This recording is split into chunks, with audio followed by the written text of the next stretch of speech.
Friends, ഞാൻ ആദ്യമായിട്ടാണ് വാഴക്കൂമ്പ് തോരൻ ഉണ്ടാക്കാൻ പോകുന്നത്. ഇത് കഴിച്ചിട്ടുണ്ടെങ്കിലും ഞാൻ ആദ്യമായിട്ടാണ് സ്വന്തമായിട്ട് ഉണ്ടാക്കുന്നത്. അപ്പം നമുക്ക് എങ്ങനെയാണ് ഉണ്ടാക്കുന്നതെന്നോ. കൂമ്പ് ഇവിടെ കൊത്തി അരിഞ്ഞ് വെച്ചിട്ടുണ്ട്, കുഞ്ഞു കുഞ്ഞുമായിട്ട്. ഉപ്പിട്ട് ഇളക്കി വെക്കണം, ഇതിൻ്റെ കറയൊക്കെ പോകാൻ. അപ്പോൾ കുറച്ച് ഉപ്പിട്ട് ഇളക്കി വയ്ക്കാം. ഇതിൻ്റെ അരപ്പ് റെഡിയാക്കാം. കയ്യിലിങ്ങനെ കറ പറ്റാൻ ചാൻസ് ഉണ്ട്, അതുകൊണ്ട് ഇച്ചിരി വെളിച്ചെണ്ണ തേച്ചിട്ട് അരിയാൻ നോക്കുക.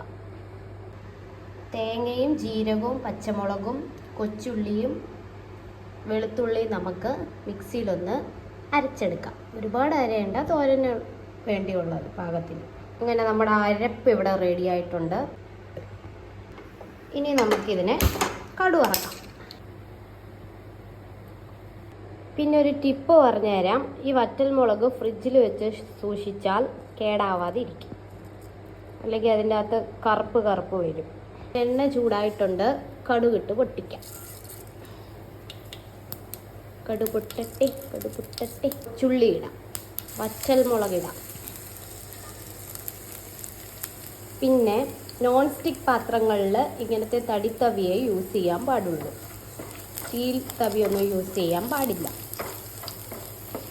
പെട്ടെന്ന് നശിച്ചു പോകും പാത്രം. ഇനി ഈ കൂമ്പെടുത്ത് അതിൻ്റെ അകത്തിടാം. ഇട്ട് ഇളക്കി കുറച്ച് നേരം അടച്ച് വയ്ക്കാം. മഞ്ഞൾപ്പൊടി ഇടാൻ മറന്നു, മഞ്ഞൾപ്പൊടി ഇടാം. കേട്ട് അടച്ച് വയ്ക്കാം. എന്തെങ്കിലും തെറ്റുകുറ്റങ്ങളുണ്ടെങ്കിൽ അറിയാവുന്നവർ പറഞ്ഞു തരണേ, കമൻറ്റ് ചെയ്യണേ പ്ലീസ്. ഇത് ഞാൻ തലേ ദിവസം വെള്ളത്തിൽ ഇട്ട് വെച്ചിരുന്ന ചെറുപയറാണ്. ഇതും കൂടെ നമുക്ക് ആഡ് ചെയ്യാം. അരച്ച് വെച്ചേക്കുന്ന അരപ്പ് ഇതിൻ്റെ അകത്തിടാം. തേങ്ങ ഇട്ട് ഇളക്കി അടച്ച് വയ്ക്കാം.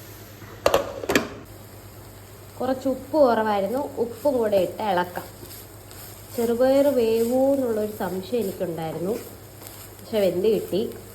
കുക്കറിൽ വേവിച്ച് കുഴഞ്ഞു പോകും, അതുകൊണ്ട് തലേന്നേ വെള്ളത്തിൽ ഇട്ട് വെച്ച ചെറുപയറാണ് ഇട്ടത്. പക്ഷെ വെന്തു. ചെറുപയർ തോരൻ അങ്ങനെ റെഡി ആയിട്ടുണ്ട്. സാധനം ഇടാൻ മറന്നുപോയി, കറിവേപ്പില. ചുമ്മാ ഇരിക്കട്ടെ. അപ്പോൾ thank you for watching friends.